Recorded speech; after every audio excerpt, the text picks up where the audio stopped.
Assalamualaikum dear students, this is Mohammad Naveed Jafar. Dear students, last lectures के अंदर हमने डिस्कशंस की आपकी लिमिट्स से रिलेटेड डिफरेंट थ्योरम्स की, डिफरेंट कॉन्सेप्ट्स की। आज हम जो थ्योरम डिस्कस करेंगे, जो हम एग्जांपल डिस्कस करेंगे, ये आपकी बुक पे जो 1.5.8 की जो है इसके ऊपर डिस्कशन होगी, 1.5.8, और पेज नंबर आपका होगा 25। सो स्टूडेंट्स, ये एक इंतहाई इम्पॉर्टेंट रिज़ल्ट है जो आपने अपनी बुक में देखा और ये आपके पास पेपर्स में भी कई दफ़ा पूछा जा चुका है। प्रूव हम ये करेंगे कि limit theta approaches to 0 sine theta over theta किसके इक्वल होता है? 1 के इक्वल होता है। इंतहाई इंपॉर्टेंट रिजल्ट, इसके ऊपर हम बात करेंगे कि limit theta approaches to 0 sine theta over theta का रिजल्ट क्या होगा। सो स्टूडेंट्स, आप ज़रा देखें इस चीज़ को प्रूव करने के लिए। वैसे सवाल ये कि हम इतना लेंथी, मैं अभी प्रूव करवाऊंगा, आप देखेंगे इसका काफ़ी लेंथी प्रूफ है। ये सारा प्रोसेस हम करेंगे क्यों, रीज़न क्या, लॉजिक क्या है, किस वजह से हम ये काम करना चाह रहे हैं। अगर आप थीटा को 0 रिप्लेस कर देते हैं तो ये 0 ओवर 0 बना, साइन 0 0 ओवर 0। तो 0 ओवर 0 फॉर्मेट ये मैं पहले भी अपने लेक्चर्स के अंदर बता चुका हूँ, ये 1 नहीं होता, 0 0 से कैंसिल नहीं होता। सो क्या ऐसी लॉजिक, क्या ऐसी इसमें इश्यूज आएंगे जिसकी बिना पे हम ये सारा प्रोसेस करेंगे। सो प्रोसेस देखिएगा, कोशिश करूँगा आसान तरीके से ये प्रूफ करवाऊँ आपको। प्रूफ में हम देखते हैं, इस प्रूफ का सहारा लेंगे हम। मैं कहता हूँ consider a unit circle, consider a unit circle. जो चीज़ मैं आपको साथ साथ लिखूं, मैं साथ साथ बनाने की भी कोशिश करूंगा ताकि आपको अंडरस्टैंड होता जाए।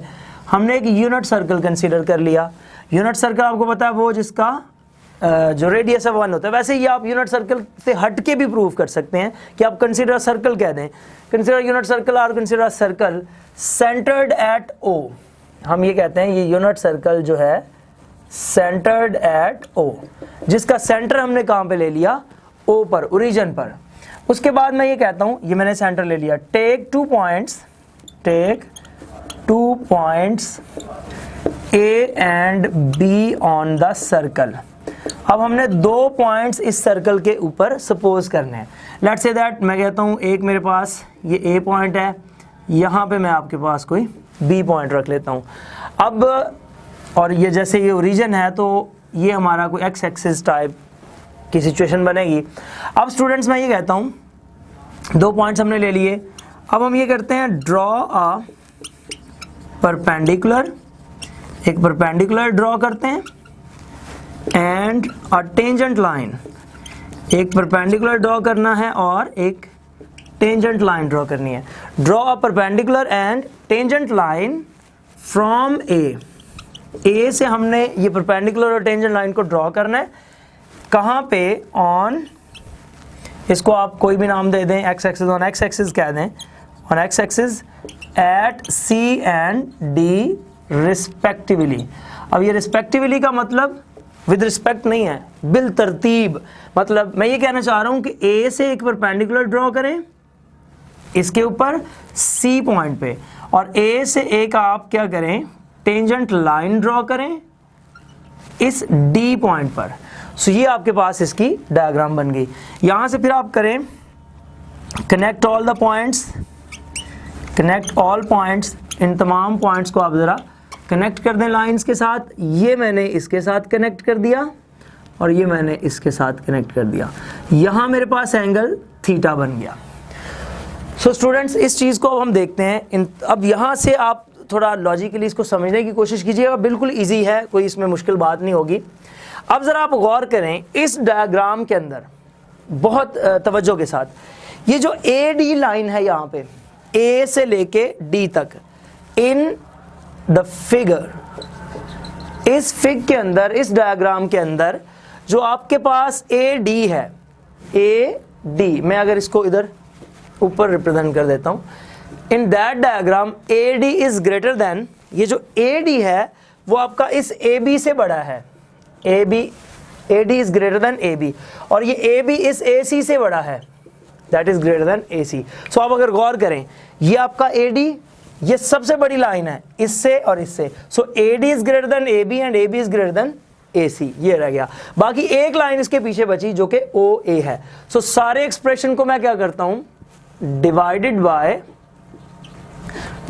बाय ओ ए। इस एक्सप्रेशन को मैंने ओ ए से डिवाइड कर दिया। सो ये आ गया A D over O A which is greater than A B over O A which is greater than A C over O A. इसको मैं नंबर 1 दे देता हूं यहाँ पे। सो स्टूडेंट्स अब काम अब हमारा इस थ्योरम का स्टार्ट हो गया कि अब इसको किस तरीके से हमने इन तमाम चीज़ों को देखना है कि ये ए डी ओवर ओ ए क्या है, ये ए बी ओवर ओ ए क्या है और ये ए सी ओवर ओ ए क्या है, इन चीज़ों को देखते हैं। सो मैं आपको हर एक डायग्राम अलग से बना के दिखाता हूँ जिसमें ये सारी बातें मौजूद होंगी। सबसे पहले मैं ये बात करता हूँ इन राइट ट्रायंगल, आपकी एक राइट ट्रायंगल है ये कि यहाँ से ये गौर कीजिएगा, ये वाली, ये आपका A है, ये आपका O है और ये आपका D है। सो यहाँ 90 डिग्री है, ये थीटा है। सो ये राइट ट्रायंगल, ये मैंने निकाल दी बीच में से, ये लाइन और ये लाइन, इन तीनों लाइंस को निकाल के मैंने एक ट्रायंगल यहाँ पे बनाई OAD, in right triangle OAD। So students जरा चेक करें इस ट्रायंगल के अंदर, चूंकि परपेंडिकुलर क्या होता है, जो आपके एंगल की अपोजिट साइड पे होता है, तो ये एंगल की अपोजिट साइड पे है, ये आपका परपेंडिकुलर है। इस ट्रायंगल के अंदर ये जो AD है ये परपेंडिकुलर हो गया, और जो 90 डिग्री के बिल्कुल सामने वाली साइड पे है वो आपका हाइप है। तो इस हाइप को, ये OD हाइप हो गया ना यहाँ पे, OA सॉरी, ये आपका हो गया मेरे पास इसमें AD ओवर O है ना, तो ये हाइप है और ये बेस है, तो OA। सो आप जरा गौर कीजिए और आप बताइए कि परपेंडिकुलर ओवर बेस जो होता है ये किसके इक्वल होता है। So perpendicular over base dear students आपके पास क्या बनता है, tan थीटा। ये मेरे पास एक रिजल्ट आ गया, ये पहले वाला। अब मैं सेकंड पे आता हूं, AB ओवर OA। ये AB ओवर OA किस ट्रायंगल में आता है, जरा ये भी उठा के हम साइड पे रख देते हैं। अब मैं कहता हूं इन ट्रायंगल OAB, तो ये आपके पास अगर गौर करेंगे तो कुछ इस टाइप की ट्रायंगल बन रही है OAB। अब आप कहेंगे मैंने इसमें राइट ट्रायंगल नहीं लिखा, तो गौर करें बच्चों, ये राइट ट्रायंगल नहीं बन रही, ये ऑब्लिक ट्रायंगल है। सो इसके अंदर मैंने ये ट्रायंगल कहाँ से उठाई, इसके इस पार्ट से उठाई जहाँ पे ये आर्क भी मौजूद है। ठीक हो गया, यहाँ से ये इस पोर्शन से मैंने उठा के वो ट्रायंगल वहाँ पे रख दी। इसमें मैंने बताना है कि ये AB ओवर OA किसके इक्वल है, AB over OA। So students अगर गौर करें तो ये जो AB है, आप अगर फर्स्ट ईयर में चैप्टर 9 के अंदर एक रिजल्ट है उसकी तरफ देखिए, मैं आपको दिखाता हूँ, ये आर्क लेंथ है और ये रेडियस है।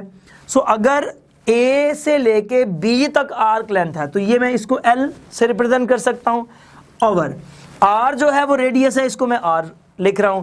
तो L ओवर R ये आपने प्रूव किया फर्स्ट ईयर के अंदर, L over R is equals to theta. तो ये आपके पास थीटा की इक्वल आ गया। क्लियर है यहां तक। अब इससे आगे चलते हैं, तीसरी ट्रायंगल पे आते हैं, AC ओवर OA वाली। तो वो हमारे पास बन रही है इन राइट ट्रायंगल, वो राइट है, राइट ट्रायंगल से मुराद जिसमें एक एंगल 90 डिग्री का है। तो ये बच्चों बन रही है ये ट्रायंगल आपके पास OAC थीटा।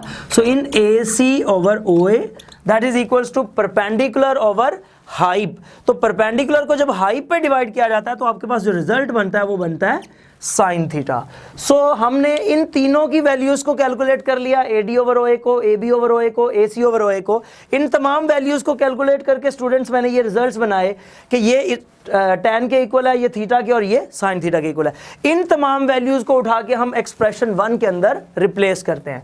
सो 1 बिकम्स, ये जब मैंने वैल्यूज को पुट करना है तो मेरे पास बन जाएगा tan थीटा और ये बन जाएगा greater than theta greater than sine theta.